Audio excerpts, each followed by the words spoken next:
ಎಲ್ರಿಗೂ ನಮಸ್ಕಾರ. ನಾನಿವತ್ತು ಮಿಲಿಟರಿ ಹೋಟೆಲ್ ಸ್ಟೈಲಲ್ಲಿ ಚಿಕನ್ ಬಿರಿಯಾನಿನ ಮನೇಲೆ ಹೇಗೆ ಮಾಡ್ಕೊಳ್ಬೋದು ಅಂತ ತೋರಿಸ್ತಾ ಇದ್ದೀನಿ.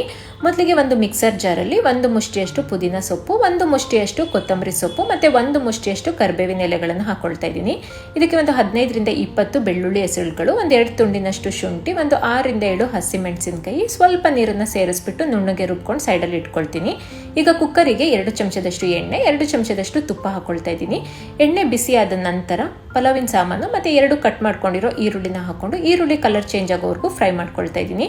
ನಂತರ ಇದಕ್ಕೆ ಅರ್ಧ kg ಚಿಕನ್ನು, ರುಬ್ಬಿಟ್ಕೊಂಡಿರೋ ಮಸಾಲ, ರುಚಿಗೆ ತಕ್ಕಷ್ಟು ಉಪ್ಪು, ಒಂದು ಅರ್ಧ ಚಮಚದಷ್ಟು ಅರಶಿನದ ಪುಡಿ, 1 ಚಮಚದಷ್ಟು ಬಿರಿಯಾನಿ ಪೌಡರು ಮತ್ತು 2 ಚಮಚದಷ್ಟು ಮೊಸರನ್ನ ಹಾಕೊಂಡು ಎಲ್ಲ ಮಿಕ್ಸ್ ಮಾಡಿಕೊಂಡು ಮಸಾಲದೆಲ್ಲ ಹಸಿ ಸ್ಮೆಲ್ ಹೋಗೋವರೆಗೂ ಒಂದು ಪ್ಲೇಟ್ನ ಮುಚ್ಚಿ ಮೀಡಿಯಂ ಫ್ಲೇಮಲ್ಲೇ ಬೇಯಿಸ್ಕೊಳ್ತೀನಿ.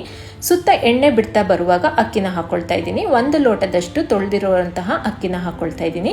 ಒಂದ್ಸರಿ ಎಲ್ಲದನ್ನು ಚೆನ್ನಾಗಿ ಮಿಕ್ಸ್ ಮಾಡಿಕೊಂಡು 2 ಲೋಟದಷ್ಟು ನೀರನ್ನು ಸೇರಿಸ್ಕೊಳ್ತಾ ಇದ್ದೀನಿ. 1 ಲೋಟ ಅಕ್ಕಿಗೆ 2 ಲೋಟದಷ್ಟು ನೀರನ್ನು ಹಾಕೊಳ್ತಾ ಇದ್ದೀನಿ. ಇದಕ್ಕೆ ಒಂದು ಅರ್ಧ ಒಳಕೆಯಷ್ಟು ನಿಂಬೆ ಹಣ್ಣಿನ ರಸನ ಹಾಕೊಳ್ತಾ ಇದ್ದೀನಿ. ಮತ್ತೆ ಒಂದ್ಸರಿ ಎಲ್ಲದನ್ನು ಮಿಕ್ಸ್ ಮಾಡಿಕೊಂಡು ಕುಕ್ಕರ್ ಲಿಡ್ನ ಕ್ಲೋಸ್ ಮಾಡಿ 2 ವಿಸಲ್ನ ಕೂಗಿಸ್ಕೊಳ್ತಾ ಇದ್ದೀನಿ. ನಾನಿಲ್ಲಿ ಸೋನಾ ಮಸೂರಿ ಅಕ್ಕಿನ ಯೂಸ್ ಮಾಡಿದ್ದೀನಿ. ನೀವು ಬೇಕಂದ್ರೆ ಬಾಸುಮತಿ ಅಕ್ಕಿ ಕೂಡ ಹಾಕೊಳ್ಬಹುದು. 2 ವಿಸಲ್ ಆದ ನಂತರ ತೋರಿಸ್ತಾ ಇದ್ದೀನಿ. ತುಂಬಾ ಚೆನ್ನಾಗಿ ಬಿರಿಯಾನಿ ರೆಡಿಯಾಗಿದೆ. ಒಂದ್ಸರಿ ಈ ರೀತಿ ಮೇಲೆ ಕೆಳಗೆ ಮಾಡಿದ್ರೆ ಬಿಸಿ ಬಿಸಿಯಾಗಿರುವಂತಹ ಮಿಲಿಟರಿ ಹೋಟೆಲ್ ಸ್ಟೈಲ್ ಬಿರಿಯಾನಿ ರೆಡಿಯಾಗಿದೆ. Thank you.